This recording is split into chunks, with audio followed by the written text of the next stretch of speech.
که سړی ته به څنګه پته لګي چې ما نه الله رضا دی او ما نه الله خفه دی.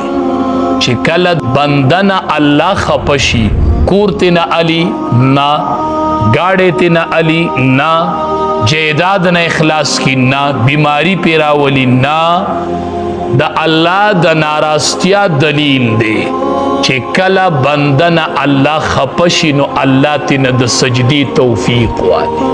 بیا سجده تندې الله ته نه لګي، دا د الله د ناراضتیا دلیل چې پنځه ټیمه د الله ته تندې لګي، شکر وباسه الله ته خوښي. او په دې پنځو ټیمو کې کله لګي او کله نه لګي، پته لګي چې الله ته ناخوښی. یو ټیم د تندې الله ځان ته نه پرېږدي، الله درنه د سحر د مانځه د سجدې توفیق اغستی. سحر د الله تندې ځان ته نه پرېږدي، معلومیږي دا الله درنه خفه شوی دی چې ستا تندې الله ته نه لګي. څلورو منځونو کې لګي او د سحر په مانځه کې نه لګي. په اعمالو دې لږ سوچ وکړه، لږ فکر وکړه الله درنه خفه دی چې په څه وجه خفه دی چې تندې دې الله ځان ته نه پرېږدي. دا تندې الله بیا ځان ته نه پرېږدي. تا ته به څنګه پته لګي چې زما منځ قبول شو او که قبول نشو؟ علما وایي د یو مون نه پس د بل منځ توفیق درته میلاو شو نو دا د مخکني منځ د قبلېدو دلیل. سحر مون دې وکړه، هغې پسې د ماسپښین مانځه لرالې پته لګي د سار مون دې الله ته قبول شوی و، نو هغې قبولیت د ماسپښین مانځه ته راوستل.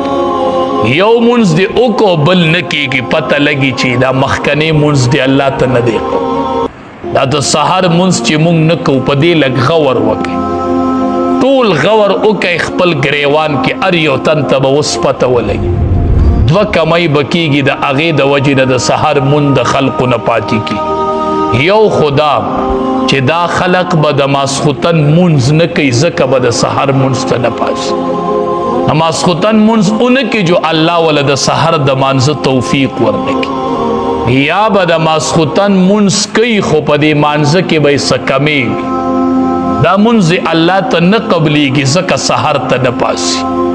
او یا به دې د ماسخوتن د مانځه نه پس په ګناه کې مبتلا کېږي. چېرته ماسخوتن مونځ به دې کوي خو د ماسخوتن د مانځه نه پس په دې څه ګناه کوي، د هغې ګناه د وجې نه الله تندې سار ځان ته نه لګي. کنې دا کېدی نشي چې د ماسخوتن مونځ سړی وکړي او بیا د ګناه ونه کړي او اوده دې شي، سحر به دې مانځه له پاسي. دا د ماسخوتن مونځ به یې سحر مانځه له پاسي.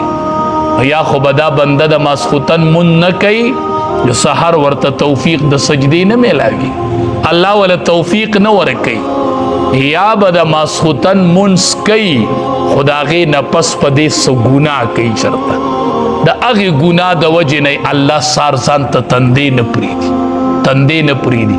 چې کله سړی سحر مانځه له پاسي که نه اودس وکړي، په ده شیطان دمونه کړي هغه دمونه ټول ختم شي، او دی چې په صف کې ودرېږي اسمان نه یو نور راشي او ده ته میلو شي، ټوله ورځې روښانه، ټوله ورځې روښانه.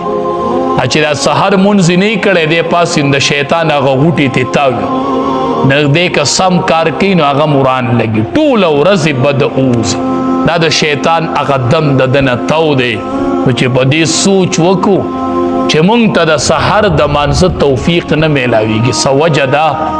ماسخوتن مونځ کې کمی دی یا د ماسخوتن د مانځه نه پس په ګناه کې مبتلا کېږو. دا به وي خامخا به دا وجهی سړی دی د ماسخوتن مونځ ښه ښکلی وکړي او ګناه دې نه کوي اوده دې شي چې سحر دې مانځه له الله پاسي که نه پاسي، ده ته توفیق میلاویږي که نه.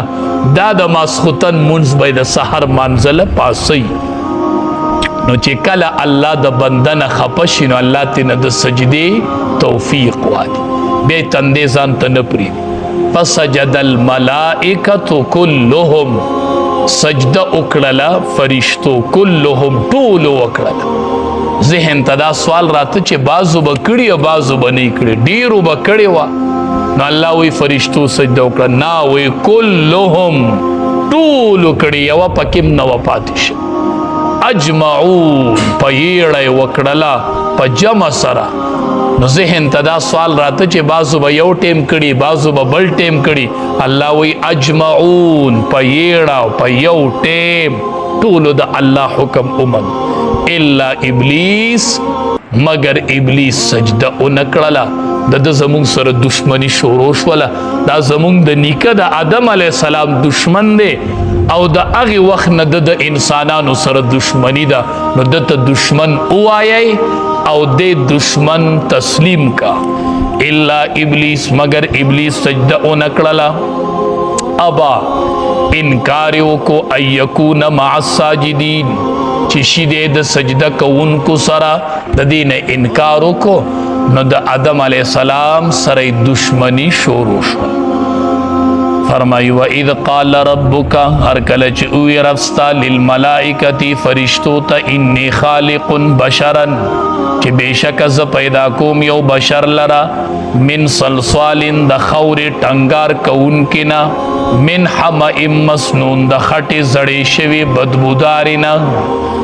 فاذا سویته، نو چې کله زه هغه برابر کم، ونفخت فیه او پوکې وکم پاغه کې من روحي د خپل روحنا، فقعوا له ساجدین، پس پریوزئ تاسو هغه ته سجده کوونکي. فسجد الملائکة، نو سجده وکړله فرشتو، کلهم ټولو، اجمعون په جمع سره، الا ابلیس مگر شیطان ابا انکارو کو اند دی خبرنا، یکونا چشی دے مع الساجدین د سجدہ کون کو سرا.